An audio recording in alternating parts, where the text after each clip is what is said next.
Hello, hello, and welcome to Mr. Vassilis Zoulias Atelier. It's such a pleasure to meet you. You look great in my dress. Huh? Well, thank you very much. I feel beautiful in this dress. I think every woman who wears your clothes must feel absolutely magnificent in your clothes. Tell me they feel like princesses. Of course.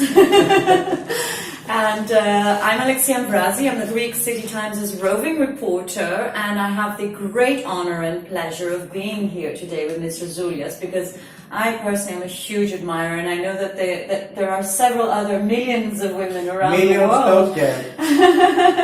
Not yet. I hope we're getting there. Maybe there's lots that you don't know about. Okay. Now, let's start with this. First of all, you were a fashion editor for 20 years, isn't that right? Yeah. Yeah. So, Mr. Zoulias was a fashion editor for Greek Vogue for 20 years. That was the last magazine I worked.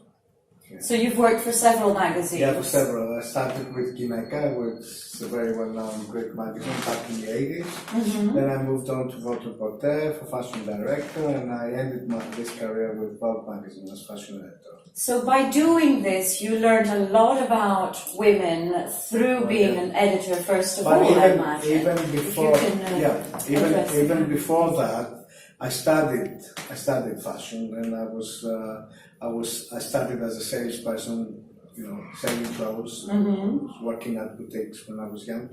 I started working when I was 16. Wow! So you had a big passion for it from a very early age. And then in 2002, I think, you started to design your own line of accessories and clothes. With shoes and bags. I have opened a small but very cute boutique that everyone remembers on Canary Street here in Kolonaki with shoes and bags. And in 2007? It was a huge success. In 2007, I decided to... A big leap forward. With the Fashion Week starting here in Athens. I decided to dress my shoes. Mm-hmm.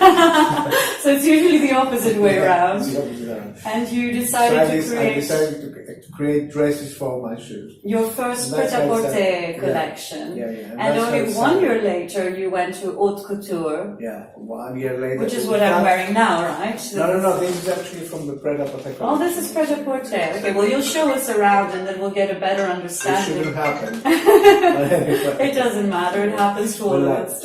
So, I started, it was an experiment, this first collection, but it worked out and people wanted to buy the clothes, so I decided to open an atelier and I designed evening wear and wedding dresses. Then I've opened a boutique with my clothes and I moved on to this beautiful atelier. And only last year I decided to have a pret-à-porter line, which is called Maison Zoulias, and this is a dress from Maison Zoulias? From the pret-à-porter line. And you just presented your work of 2 days ago again at the Athens Fashion Week, which was a phenomenal event. It was a great event. And there I showed the haute couture for spring 19. So can you tell us a little bit about the Greek fashion scene before we go back to focusing on your incredible work? It's very optimistic at the moment. That's good to hear. It's very optimistic at the moment, and the so-called crisis helped a lot of Greek designers that started during the crisis to even expand. Right. In the crisis. Wow, okay. We, the older ones that had our businesses before, we can see the downfall and then the balance and then we're coming up again. But there's a bunch of new designers starting like 10 years back or through this last decade when everything is happening, and they're moving up.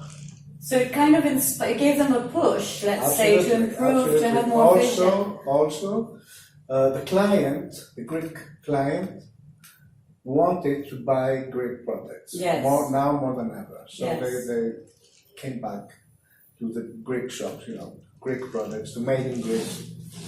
Okay. So it's been good. That's a disguised gift of in many sections as well, not just fashion. Yeah. Do you think Greek fashion is recognized, is becoming more and more recognized abroad? Absolutely. Well, this year I had my outfit worn by Alison Brie at the Golden Globes, and it came out first on the best dressed list. Wow, congratulations. So, yeah, I mean but I'm not surprised at all to hear that. That shows that at this moment there are a lot of experienced people with talent in Greece, and if they find themselves in the right place in the right moment, wonderful things can happen, such as this. Okay, let's go back to your own design. First of all, can you tell us a little bit about these two absolutely incredible dresses that we're standing between? Yeah, I think every woman watching this is swooning right now. This is Payet. It opened the show yesterday. Mm-hmm. And it was great. It was great. Wow. Do you name your designs? This actually closed the show. Oh, this closed this the show. This opened and this closed. Fantastic. Right before the wedding dress. This is ostrich feather. Mm-hmm. That we dyed in this color and made it into a simple strapless 50s line. Okay, going to the 50s now, let's time travel a bit to a period that was a greatly elegant, structured, glamorous time, and your fashion truly represents that. Well, what is it about that era that inspires you? I believe it was very becoming, it was a very becoming of the women figure and elegant era. Mm-hmm. You know, the waist, the length, the full skirt. This is a very 50s look. Yes, it is. It was the best decade. Waist, yeah. It was the best decade for elegance. What is it that truly inspires you in a woman and that you bring out through your designs? Well, her character and personality. Because I believe that the woman makes the dress, not the dress the woman. Right, okay. Yes. I just said, you know, the dress can be a canvas. Mm-hmm. That's why I often like simple lines. Nothing to do with. You were saying the dress makes. Yeah.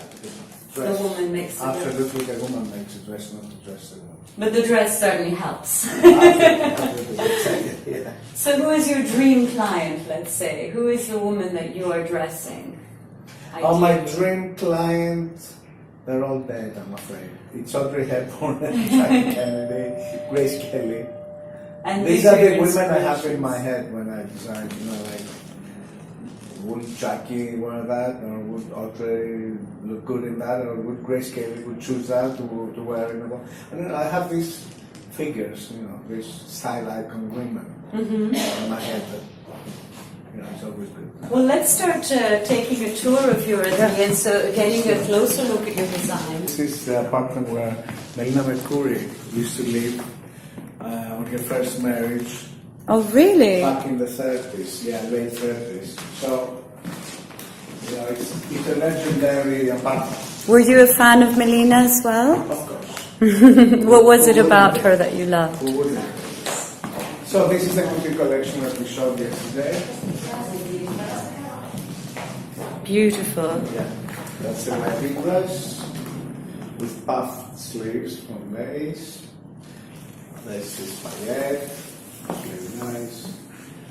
Muslim dress. So that the Muslim dress, for example, is very modern. Well, yes, but still, you know, it has a. What about these incredible materials? Plastic is always modern. You know? Yes. What about these incredible materials that you use? Where do you buy them from? Or do you create them? From the best factories in the world. Actually, you know, I work with the best. You can only have. I cannot have bad material. You know, it has to be good. It has to be good in order to create something good. So I always choose. Look at this. Beautiful. This could easily be a wedding dress. Cool and simple. Incredible. The flower here. Absolutely stunning. And this lace. This is like the one you're wearing, but in yellow lace. Uh-huh. Yeah. As a frock. Beautiful. What would you say are the top three fashion qualities and style qualities that make a woman chic? Simplicity. You know, you have to keep it simple. Gabrielle Chanel used to say that a woman should, before leaving the house, should check herself in the mirror and take out 3 things. It's simple, really. Instead of adding on and on and on. Yeah. So, what are the cultural or historic influences, except, as you mentioned earlier, some certain style icons that have deeply influenced you as a designer? Well, it's cinema. Of course, together with the stars, I'm very influenced by the movies Federico Fellini did, for instance, or Michael Kakoyannis. The Girl in Black with Ellie Labetti. It was a great movie. So whenever I have a black dress on my mind, I have, we have such a rich Greek culture. Yes. Hatzidakis music, whenever I hear the songs, I get inspired. What other music inspires you? I hear a lot of jazz. I like Chet Baker, and Nina Simone, all the women vocalists, Billie Holiday, of course, and Chopin. Chopin is always played here on the Atelier. Yes, when I came in here earlier, I traveled off into his notes. Gives inspiration too. Music is very important. Do you feel that as a designer that you transform women, like maybe someone who comes in here and doesn't know exactly what to choose, you can help her? Often, and I like to see them happy. I like to see her. I like to see the woman smile in the mirror by looking at her in my dress. I can feel their happiness, and that makes me happy as well. And oftentimes you don't know what's good for them. It's easy to get confused with all the fast-forward fashion that's been happening. So they come to my boutique downstairs, which you've seen, and they come into another world. What you mentioned earlier about the cinema, but also what you mentioned now about bringing a smile to women's faces correlates very much with what you create during your fashion shows, of creating a really strong sense of emotion. Is that something you do intentionally, or does it just emerge through your collections intuitively? Well, it emerges every time. Every time there's a theme, there's an inspiration, there's a theme, which is that's the nicest part of my business, to get inspired by something. Yes, and to inspire, for sure. Before, when I'm ready for a collection, I ask for guidance, like, okay, now give me the inspiration. And it usually comes in a sec, not right after I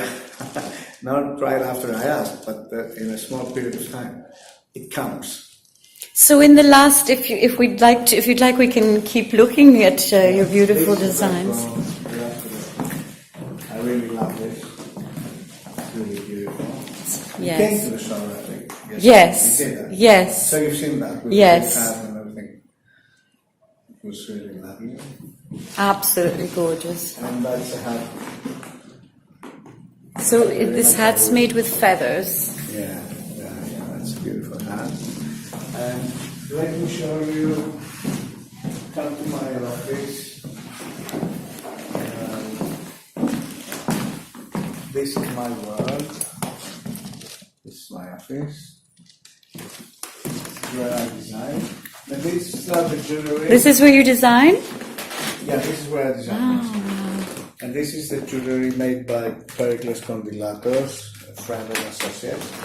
We had yesterday at the show. Fantastic pieces. How would you describe the concept of these pieces? Well, they're all inspired by the 90s glamour.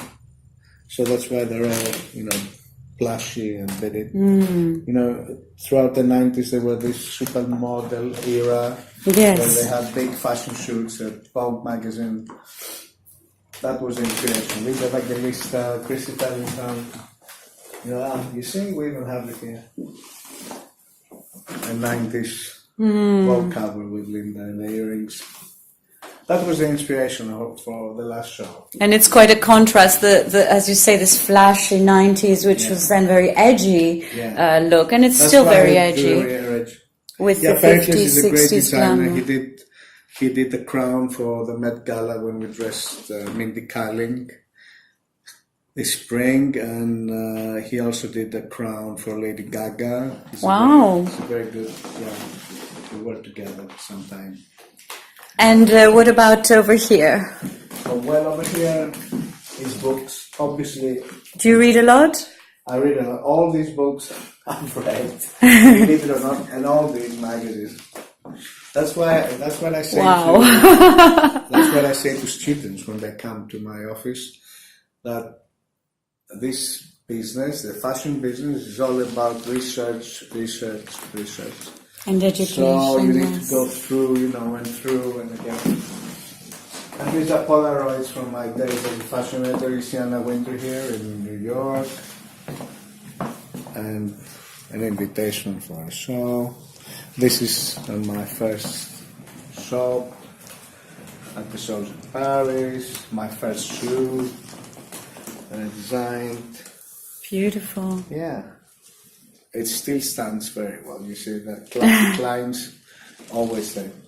Well, this is the thing with your work. It's timeless, isn't it? And this was my mother's shoe, where I took the last. Did your mother influence you in your design? Well, absolutely. And that's a Dior dress from the 50s. Belongs to my collection. I collect hats, I collect shoes, I collect. How many things have you collected? A lot. I'm sure it's not just what we see here. Yeah. This is just a small portion of what I have. There's thousands more magazines and hundreds more dresses, of course. Yeah. How do you feel when you're outside of your world here and you're walking down the street and you see how women dress today? I get inspiration from women in the street or people in the street. Oftentimes, I even take pictures of a great. I might see a homeless person with a great hair, something like that. You don't know where inspiration can come from. So I keep my eyes open all the time. So you don't feel that you don't feel a disappointment like I do that sometimes women are too unglamorous nowadays, or too unfeminine in certain ways. Well, in the good sense, I mean. Times have changed. Things are not what they used to be. Now you don't go out. You don't need a hat or gloves like in the 50s. You have to have matching hat and gloves and stuff. But I play with that now, and you came in differently, now you put on this dress. You feel different, I certainly do. I invite women to come to my world. A world of class and style and elegance. So there's no woman that would be, say, your nightmare client or someone that you'd be devastated to see as a designer. Listen, the client is always right. I'm saying that in the sense that you have such a high and refined aesthetic that you must be very sensitive as well. Well, I am, but I have great stamina as well. You have to. Yes. In this business, you have to have patience. Especially with women. And I love women, and the whole fashion world loves them because 80% of the global economy depends on what you decide to buy every day you go out. Lipstick, makeup, clothes, not to mention shoes, And what would we do without you? No, seriously, the world would collapse. If you stop buying, if you decide, all women in the world, stop buying for a week, the world will collapse. I imagine that from the shapes that you create, you honor the female figure. But I see a lot of fashion designers dressing, creating designs that are more in a way for a boyish, skinny figure. And this is changing slowly. How do you feel about that issue? Well, everything goes. Being a fashion editor for many years, I'm open to changes, and change is good. So you're pro sort of fuller women, slowly creating more of an example and being able to walk the catwalk as well. Sorry, I didn't get that question. Are you pro the women with fuller figures now starting to present themselves more on the catwalk? Absolutely. I had a girl that was like 80 kilos on my last Pret-a-Porter show, and she was fabulous.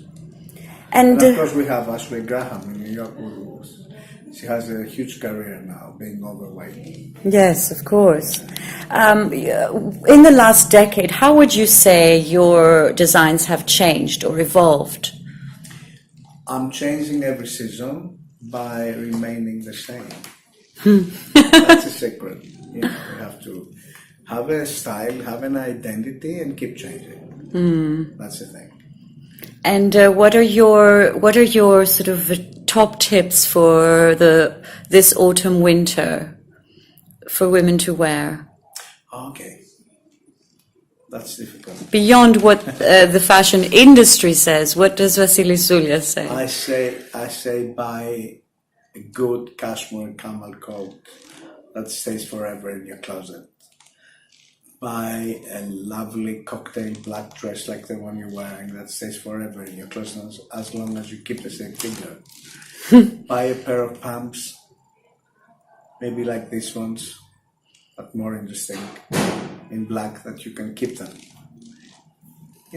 So like classic, that. timeless pieces. Yeah. And do you have a message for our viewers who are watching you from all over the world right now? I invite them all to my world. Check my website to see who I am. I design for you. I love you. Thank you very, very much. It's been a great honor. You're welcome. Thank you for being here.